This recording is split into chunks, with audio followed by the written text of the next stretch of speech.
আজ দেখাবো ক্যাপসিকাম দিয়ে নিরামিষ আলুর দম।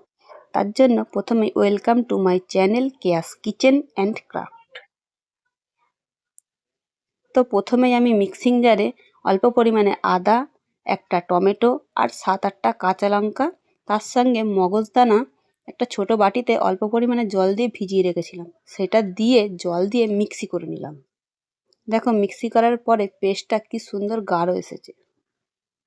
তো এবারে কড়াইতে চলে গেলাম। কড়াইতে সর্ষের তেল দিলাম।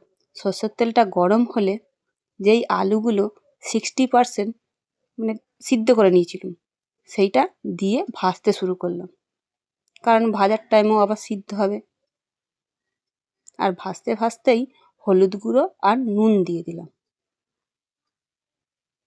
আর এটা আমি নতুন আলু দিয়ে করেছি, কারণ শীতকালে কি সুন্দর নতুন আলু উঠেছে, নতুন আলুর দম না খেলে হয়। তাই আলুটা যখন ভাজা ভাজা হয়ে গেল, সেটাকে তুলে নিয়ে সেই তেলেতেই ফোড়ন কী দিলাম, তেজপাতা, শুকনো লঙ্কা, গোটা গরম মশলা আর গোটা জিরে।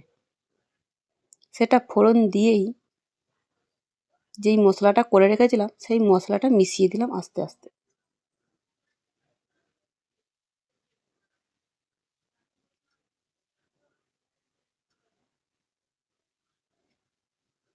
এবারে মশলাটাকে ভালোভাবে ভাজতে ভাজতে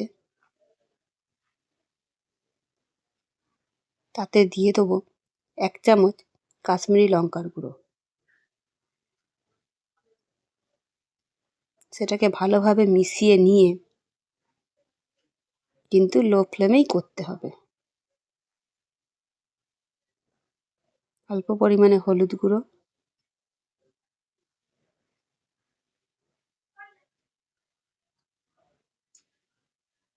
আর 1 চামচ করে জিরে গুঁড়ো, ধনে গুঁড়ো দিয়ে ভালো করে মিশিয়ে নিয়ে অনবরত কিন্তু নাড়তে হবে। যেহেতু মগজদানা দিয়েছি তাই কড়াইতে লেগে যেতে পারে। তাই নাড়তে নাড়তেই তাতে দিয়ে দেবো একটা টক দই। দেখো একটু তেল ছেড়েই এসেছে। তাতে একটা 10 টাকা দামের মাত্র টক দই দিয়ে দিলেই হবে। সেটা পুরোটা দিয়ে ভালো করে আবার মিক্স আপ করে নেব।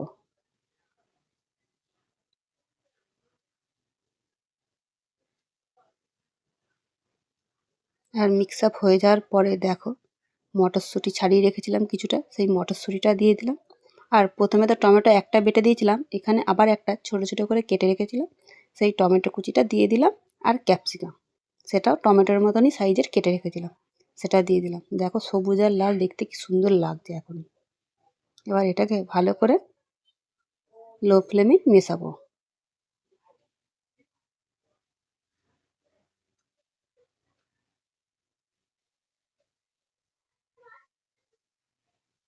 মেশাতে মেশাতে অল্প পরিমাণে নুন দিয়ে দিলাম, কারণ যখন আলুটা ভেজেছিলাম তখন কিন্তু নুন দিয়েছি। আর চিনিটা একটু বেশি পরিমাণেই দিয়েছি, যাতে একটু মিষ্টি মিষ্টিও লাগে।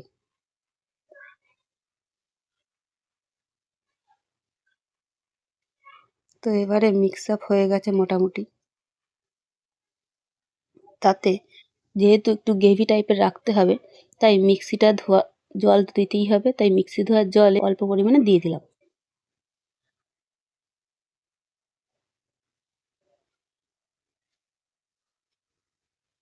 আর আলুটা আমি যে সিদ্ধ করেছিলাম, কেউ যদি চাও প্রেসার কুকারেও একটা সিটি দিয়েও করতে পারো। তারপরে ভেজে রাখা আলুগুলো দিয়ে দিলাম। 60% হয়েছে বলে দেখো আলুগুলো কিন্তু একদম ভেঙে যায়নি। তো এবারে ভালো করে মিক্স আপ করে নিয়ে